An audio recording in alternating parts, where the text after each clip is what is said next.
আজকে আমার প্রচণ্ড মন খারাপ। তার কারণ হলো আমার কুকুরের খুব শরীর খারাপ। তো দুদিন ধরে কোনো খাওয়া দাওয়া খাচ্ছিল না, তো তাই জন্য তাকে নিয়ে চলে এসেছি ডাক্তার দেখাতে। ডাক্তারের কাছে এসেই দেখো ডাক্তার ওকে দিয়ে দিল ইঞ্জেকশন, তারপর কিছু মেডিসিনের জন্য প্রেসক্রিপশন করে দিলেন উনি। তো ওষুধ কোথাও কাছাকাছি কোথাও পাচ্ছিলাম না, তো তাই জন্য টোটো করে চলে গেলাম শ্যামনগরে। শ্যামনগর থেকে ওষুধ নেব তাই। তো দেখো ছোট্ট কুকুরটি আমার কোলে কি সুন্দর বসে আছে। খুব খারাপ লাগছে, ও চুপ করে বসে আছে, না হলে কত খেলাধুলা করে আমাদের সাথে।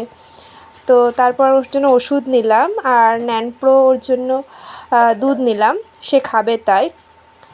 তো বাড়ি এসে হালকা গরম জলে ওর দুধটা গুলে দিলাম।